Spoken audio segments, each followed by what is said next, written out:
Hey guys, today I want to bring you a very special topic and I will mention it later, but let's talk about ZHUYIN and Pinyin with my past experiences.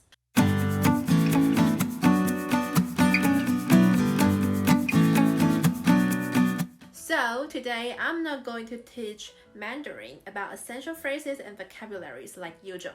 But if you are interested in learning important Mandarin from Netflix, video, and live, you can check out the link in the description box down below. Alright, in the past experience, I already told over 10 foreign students, including children and adults, about teaching them Mandarin. So among my students, some of them prefer to study Pinyin, but still they want to study traditional Chinese characters.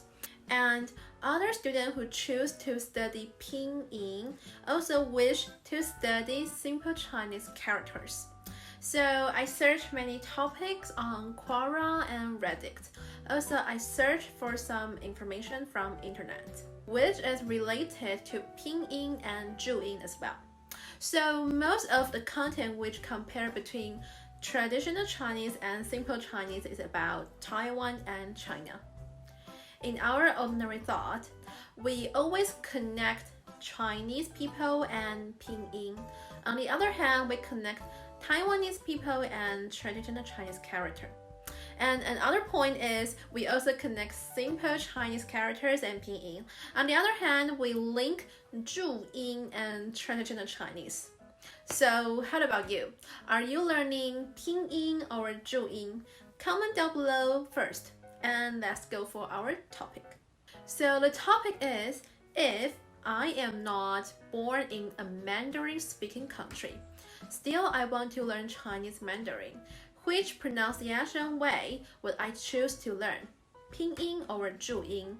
Traditional Chinese character or simple Chinese character? First, I will separate what my purpose of learning Chinese Mandarin is.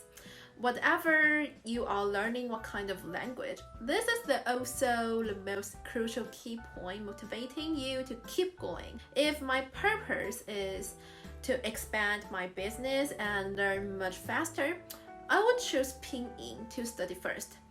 But if I wish I could learn Chinese more accurately, I would choose to learn ZHUYIN. You might have questions and feel weird here because I mentioned that ZHUYIN is much more accurate than Pinyin. Let's go to our second point of learning Chinese and you will know why I said that before. Okay, let's go to our second point of learning Chinese and you will know why I will mention that before. The second point, before that, let's bring one paragraph and this is from New Bloom magazine. They say, ZHUYIN may be little used outside of Taiwan, but due to the fact that tonal marks and Pinyin are rarely used in typing or casual notation and can sometimes prove difficult to easily distinguish. It is sometimes seen as more accurate in terms of tones than Pinyin. Okay, I agree part of the content, even I'm Taiwanese, which is ZHUYIN is easily distinguished because I learned ZHUYIN and then I started to learn Pinyin.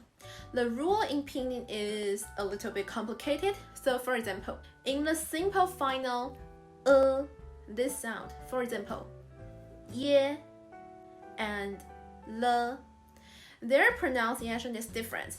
One is ye and other is le, but all of these words are written down in this one.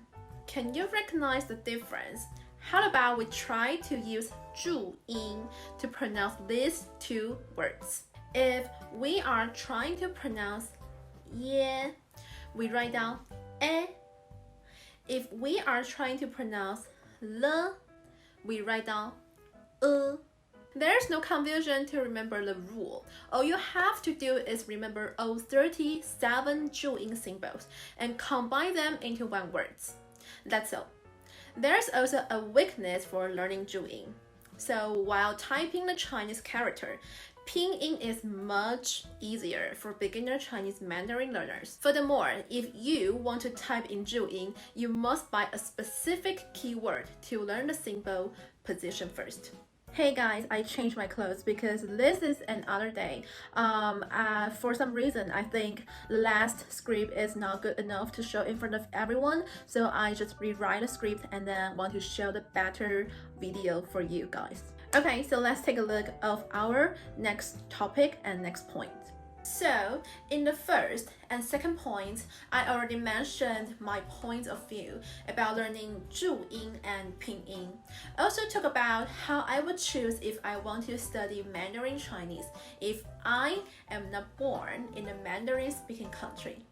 And the final point is super important, especially if your children or people you know are planning to learn Mandarin Chinese seriously. Before watching more crucial point of learning Chinese Mandarin, thumbs up and click the button to get the notification when I uploaded more useful Chinese Mandarin tips and sentences. So in my last point, I want to combine it with my teaching experience and tell you why my suggestion is purposeful.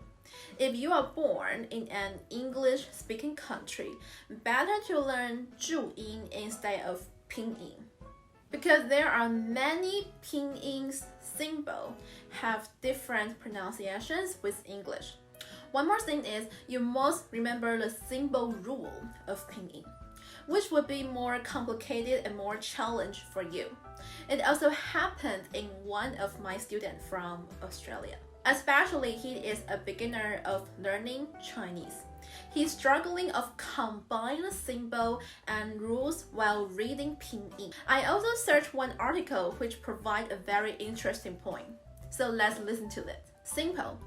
The author mentioned that if you use Pinyin to learn Mandarin, you would physically see Pinyin written down in English in a non-consensual situation when the Chinese character and Pinyin are shown together. The disadvantage would be you will focus on Pinyin more instead of focusing on Chinese character. It will reduce your memory about memorizing Chinese characters. And here is another example which I highly suggest, especially your children is under 9 years old and planning to learn Mandarin. So let me bring up the conclusion. First, it is better to let your children learn ZHUYIN instead of learning Pinyin because they haven't learned English, this language, perfectly. I mean, even you are the native speaker. So at the same time, they still have to remember Pinyin's rule, which adds another more complex level to them. Two of my students come from the States. They struggling about learning Pinyin for the very first time. They also got misunderstood and confused about Pinyin rule and pronunciation. Because for them, these Pinyin symbols are English instead of Pinyin. But I have another two children from the United States. They learn ZHUYIN when they start to learn Mandarin. They don't have confusion about ZHUYIN's rules. Instead, they focus on correct their pronunciation more. Finally, I finished mentioning my point of these two ways of learning Chinese characters and pronunciation. Here is my choice if I'm not born in a Mandarin-speaking country. If I have children, I will let them learn ZHUYIN in case of get confused. But if I desire to learn Mandarin faster and focus on speaking, I would choose simple Chinese characters and Pinyin to learn about it. The final character would be trying to move to the Mandarin-speaking country.